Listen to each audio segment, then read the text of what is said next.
Okay, from wherever you're watching, it's evening from here.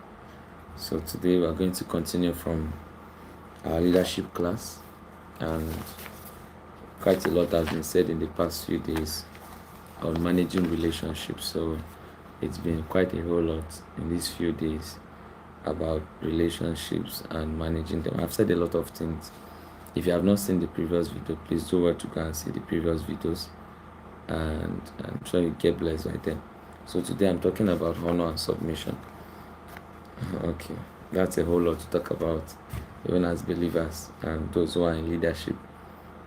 So it's a whole lot to understand what honor means, what submission means. But today, I'm not going to be very much. I'm just doing an introduction, and subsequently we are going to look at the concept in different ways. Okay, so some persons mistaking honor as or to slavery. So basically, sometimes submission and honor is mistaken for slavery, and I need to understand that there is an extreme line around that, and it is not proper. But first, let's establish that um, this thing about honor and submission. First, many of the times when we talk about honoring people, many of the times we've seen value in them. Sometimes it's very much difficult to honor people that you've not seen any sense of value. And many of the times we also recommend people who are honored to be people who have made impact, probably to your life or to people outside, or just within people, in normal people. He has made impact here and there and all of that. Then for those of us who are Christians, Bible said we should honor our leaders, not just those in the sacred and those also in the secular. The Bible said we should give double honor for those who labor in the word and doctrine. So in the regards of the Christian faith, when honor is spoken of, it is spoken in regards to leadership. It's spoken in regards to those at the authority. Many of the times it has to be our pastors. Many of the time it has to be, those who are leaders primarily in the ministry. And so many of the times when you see people talk of value, the first thing you see, honor, the first thing you hear of value. What value are you bringing? Why should I honor you? In Hebrews chapter 7 verse 7, and the Bible has said, without controversy, the less is blessed of the greater. And that's common scripture, or the most common scripture people use in reference to honor. And I needed to understand very carefully that there's a lot of scope about this honor thing. And that's why I want you to understand very carefully, so you don't mistaking it into randomness or extremes. Am I speaking to someone? So when we talk of honor, we're trying to sometimes put a value or put a connection or a contact to someone's value, maybe spiritual, maybe intellectual, maybe financial, maybe in the capacity of workspace. So how do you honor people, and who are the people you should honor? Now first, this is a very, very sensitive question that many persons ask, because many of the times it looks like it's easy to answer it, but it looks very, and sometimes we'll put in biases around it. We'll put in indices that are not supposed to be. Like, who should I honor? The Bible had even for those of us who are Christians, the Bible had recommended that you should honor all men. So first, who should I honor? All men. Everybody should be honored. Why should you honor everybody? Because everybody has a sense of value that they are bringing. They may not bring entirely what may appeal to you, but they have something they are offering. Are you getting what I'm trying to say? Whether this honor in this regard is called respect. In many places, you will see the Greek translation of the word honor. You would notice that you could see that it translates to mean respect. So respect every man, like respect. That kind of thing, people say, oh, I honor you, sir, I honor you, man, all those kind of stuff. You owe every man respect. And the Bible have recommended that you live peaceably with all men. Are you getting that? So you need to understand that everybody deserves to be respected. Everybody deserves to be put value on. So I've already established that honor is that kind of thing that you do in honor, in sense of recognizing value that people represent. I've said it could be spiritual, it could be intellectual, it could be in different capacities. So I need you to understand that very carefully, so you don't have to misunderstand the terms I'm going to use. So everybody is valuable. Everybody is contributing a value or two. Exactly, you may not exactly, how would I explain? It may not exactly know how much value they are bringing until you begin to, find out how valuable they are. Because many of the times you only put value on people that we feel emphatically, that we feel, we only put value that we feel that are contributing. And it's easier to honor people that you think are contributing in one way or the other. You need to understand. So what I'm talking about, or what I'm saying, is that when you want to honor people, you must recognize what value they are bringing. And many of the times when you recognize the value they are bringing, it is easier, much more easier to honor them. It's much more easier to put value on whatever thing that they are carrying. Am I speaking to someone? So when you find someone that is valuable, it's easy to honor them. When you find someone who is valuable, it's easy to honor them. For those of you who are in this school of leadership, I needed to understand that very carefully, that on the long run, I'm going to be establishing a lot of things to guide our discussion in this particularly. So how do you honor people? Because I'm not going to do a whole lot. I just want to do a little summary of what I'm going to do so the materials are also available. You have to get them. How do you appreciate and honor people?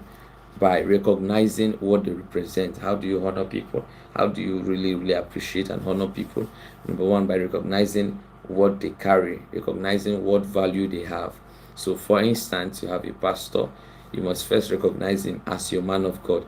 He's having a value, he's carrying a value, he's passing a value, and that's as your man of God. You must understand that. Number two, if you really want to appreciate and value, sometimes if their value is connected to you, you can submit to their leadership. You can subscribe to whatever thing they are doing to connect people. And you get what I'm saying? For those of us who are Christians, it applies to us in many ways. Now, number three, you must have to commit to stand with them in difficult, in good times. Now, this is if you have a personal connection with these people, because you can really honor people and not be really close to them. Am I making sense to someone? You can really honor people and not be close to them. So you must stand with them during difficult times and difficult moments as such. And number four, you must show that respect, and it has to be to publicly acknowledge.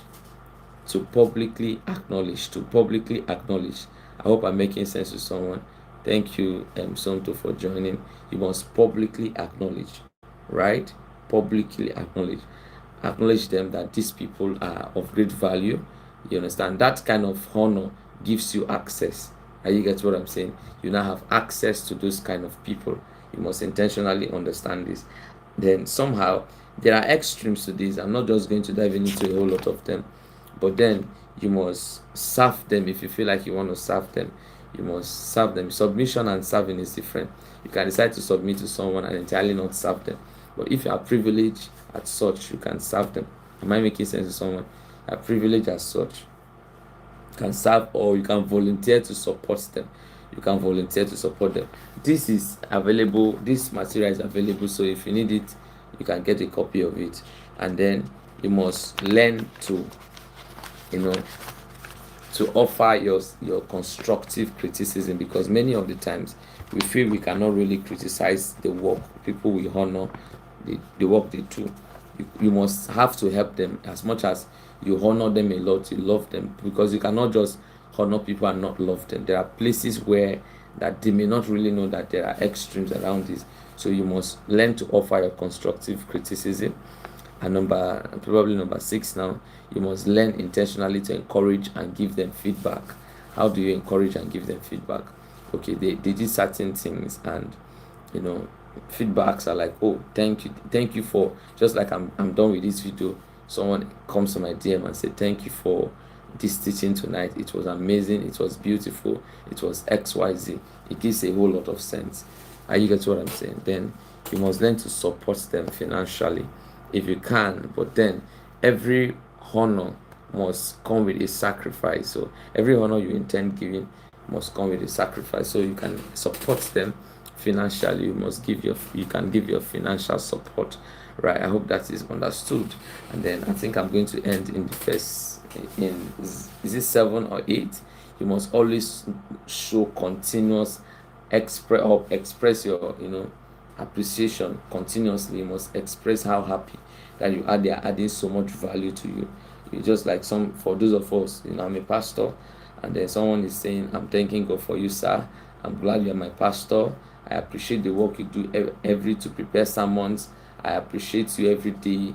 I've become better off as I kept listening to you. This form of appreciations and feedback will help them know that they are adding something valuable to your life, and it will help them to continue to give their best just to make sure you get better a whole lot. So those are the things I'm going to establish as we speak about these things. But then can I talk about the part where I had written that honor is very important because it opens doors that are unusual. Just like, in the part of those of us who are Christians, there is a way you will honor God or honor a man.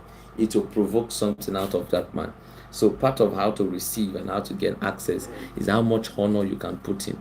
I hope you are getting what I'm saying. How much more honor you are willing to put in the interface of time. I think I need to cut it short. So when we begin to explore and begin to explain in detail, we know what we're going to. I'm not going to talk about submission today because it will take me a while to talk about honor, and then it will take me another while to talk about submission. So for now, emphasis is on honor. I hope somebody is getting what I'm trying to say. Then for those of us who are Christians, the Bible had mentioned in 1 Timothy chapter 5 verse 17, that's from NIV, and the Bible had said, the elders who direct the affairs of the church well are worthy of double honor, especially for those whose work is preaching, who labor in the word and doctrine. So the leader who performs his duties first, he must be someone who is worthy of that honor. He must have been someone who performs a responsibility of laboring in preaching and in teaching. I hope I'm making sense to someone. So it's very, very simple as such. So for those of them who labor, who go make extreme effort, go in extreme regard to put the word out in every season, inside of season and out of season, the Bible had recommended that we should not dishonor them. In that regard, we should give them double honor. In that regard, we should give them double honor. So I think I've said quite a whole lot in summarizing and trying to establish in the context to discuss this subject in the coming days and in the coming weeks. So in 2 weeks time, or just, I don't know, but then we'll be discussing intentionally about honor and submission. Maybe we'll take 1 week to talk about honor and another week to talk about submission. So you owe those who labor over you spiritually a double honor, right? So the Bible recommended you give them double honor. So when people say, oh, you are overdoing this thing, no, don't. That's what the Bible had said. Double honor for those. Don't just greet your pastor and greet him. Don't just greet your leaders and greet him as though you are greeting your friends. You must in your heart reverence them. Not that as much as you are, making them to look like God. No, you must learn this double honor thing. You must learn it, honoring them especially, right? There are ways you can do that. I wouldn't want to say it on live, but then there are a lot of ways that you can do that. Even as a pastor, if you want to honor and appreciate your pastor, part of it is, I have said it before, recognize him as a man of God, submit to his leadership, pray for him regularly, commit to stand with him in difficult moments, or you be patient and have an understanding of your pastor. He's not perfect. He's the same as a human being. He has human tendencies as you do. And then show some level of respect, publicly acknowledge him that he's your pastor, defend him, serve in the church as a volunteer to support him. Don't slander or gossip your pastor. Encourage and give him feedback on a regular basis. Then I've said it before now, offer constructive criticism as much as you can. Then express appreciation. These are many of the ways that you can, put a measure of a double honor for those who you consider that labor in the word and doctrine. It's as simple as that. So I just have to do a little rundown for the things we are going to do in the coming days. So by the next class we're going to have, we're going to establish these things in details. But for now, these are just a few things I want to establish with us as much as we can. You can ask your questions in these little things I've said. I'm going to answer it whenever I'm free, and you can send it on WhatsApp, on the WhatsApp, or on the WhatsApp platform. I'll get to reply you all of the questions you are asking. I hope that is taken. So next class we're going to have, I'm going to establish the full details of honor, establish the full details of submission in the coming classes, so that we'll be directional in our pursuit of this knowledge, right? So I've already said that honor and submission is not slavery. There's a thin line so that you don't abuse it. Honor, you cannot honor and submit to someone, and it looks like anyone that looks like slavery, please come out. It doesn't seem well. I hope I'm making sense to someone. It doesn't really seem well. So those are the things we are going to establish in the few days coming ahead of us. And after that, if you have not subscribed, please do well to subscribe. If you have not subscribed, do well to subscribe. After that, we'll talk on producing results as a leader. How do you produce results? A lot of people ask me that question often and on. So we'll do with this in the subsequent week. And then as we prepare for the classes ahead, we'll detail them. I hope that is correct and clear. So please share this video with someone, and everybody who had seen this video, there will be a project towards it. So please make sure that you connect, share to someone to connect, watch, and give a feedback of what they learned. Is that okay? So for tonight, we'll be done with this first, the introduction of honor and submission. Honor and submission. So subsequently, we'll continue from where we stopped. So I needed to not to forget that honor and submission is not slavery, because anytime you bring it up, many people feel that, they want to engage you, they want to encapsulate you, they want to do this, they want to do that, and they fail to understand that it's through those acts of honor and submission that you find access. Part of the people that have become very much big and serving in different capacities and doing a lot of good things in their life is on the basis of honor and this submission thing. So put your hand around it and be intentional. Let's trust God that as you finish this class, a whole lot of value will be added to you, right? God bless your heart. I'll be calling this class too short, but then on Thursday and on Friday, I'll be live again. Maybe on Thursday and Friday, I'll finish this series on honor, and then on Saturday, or next week, subsequently Monday, we'll take a look at submission in its entirety. I hope this is making a whole lot of sense. So thank you for your time, and please do well to ask your questions if you have any. You can send it on the WhatsApp platform, and that'll be that, right? See you in my next class. God bless your heart.